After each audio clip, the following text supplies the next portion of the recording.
तो बेटा जॉब करती हो तुम? जी। कितनी सैलरी है? जी मेरा 15 लाख का पैकेज है। अरे वाह, ये तो बड़ी अच्छी बात है। पर बेटा हमारे बेटे की सैलरी तुमसे कम है। सुनो जी, मेरे हिसाब से ना ये जोड़ी ठीक नहीं रहेगी।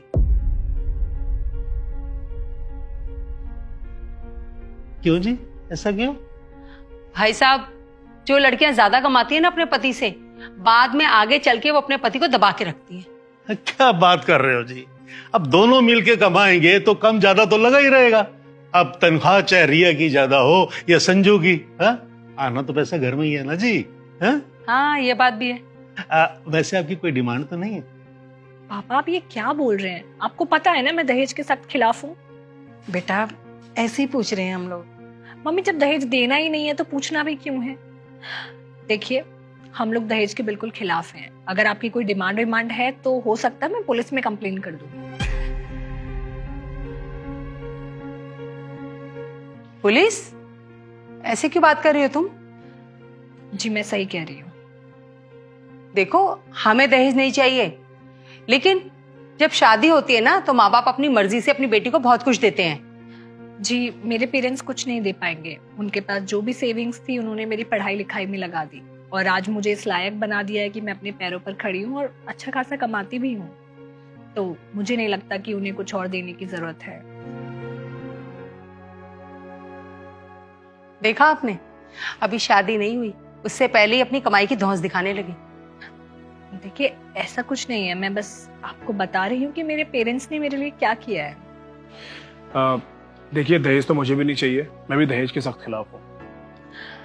और मैं आप लोगों को एक बात पहले ही क्लियर कर देना चाहती हूँ, मैं अपने मम्मी पापा की इकलौती बेटी हूँ, मेरा कोई भाई भी नहीं है। तो शादी के बाद उनका ध्यान मैं ही रखूंगी और उनकी सारी रिस्पॉन्सिबिलिटी मैं ही उठाऊंगी। अरे हाँ हाँ, इसमें हमें कोई प्रॉब्लम नहीं है। भाई महीने 2 महीने में कभी एक आध बार टाइम मिले मिलाना जाके इनसे। अगर आप अपने बेटे से महीने 2 महीने में एक बार मिलेंगी तो आपको चलेगा?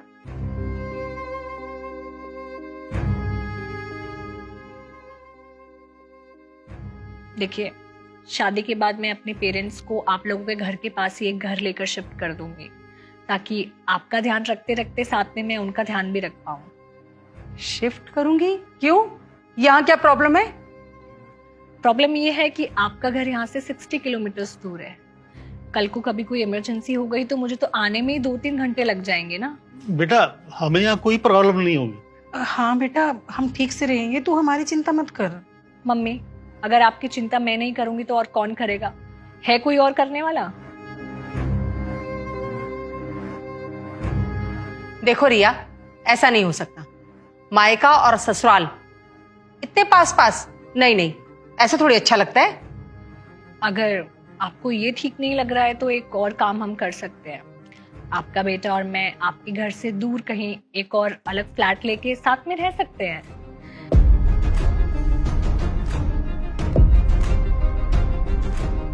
हमारा बेटा हमसे दूर क्यों जाएगा?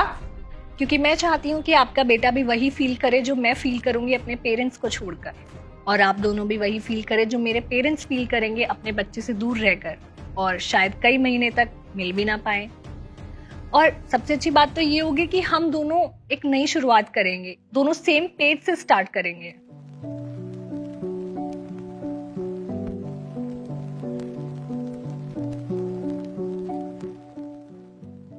ऐसा नहीं हो सकता। हमारा बेटा हमसे दूर क्यों जाएगा? अरे हमने उसे पैदा किया, पाल पोस के इस लायक बनाया कि वो बुढ़ापे में हमारा सहारा बनेगा, इसलिए नहीं कि वो हमें छोड़कर कहीं दूर रहने चला जाएगा।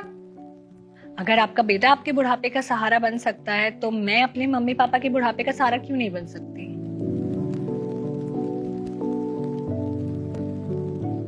मैं तो उनका बेटा भी हूं और बेटी भी हूं, तो फिर क्या प्रॉब्लम है बताइए? हमारी बिल्डिंग में एक फ्लैट खाली है, मैं कल ही उनसे बात करूंगा ताकि तुम्हारे मम्मी पापा वहां रह सके। बेटा माँ रिया सही तो कह रही है, क्या गलत कह रही है? जैसे आप चाहती हैं कि मैं आपके बुढ़ापे का सहारा बनूं और आपके साथ में रहूं, वैसे ये चाहती है कि ये अपने मम्मी पापा के बुढ़ापे का सहारा बने और उनके साथ में रहे। मुझे रिया की सोच बहुत अच्छी लगी, इसलिए मुझे रिया बहुत पसंद है।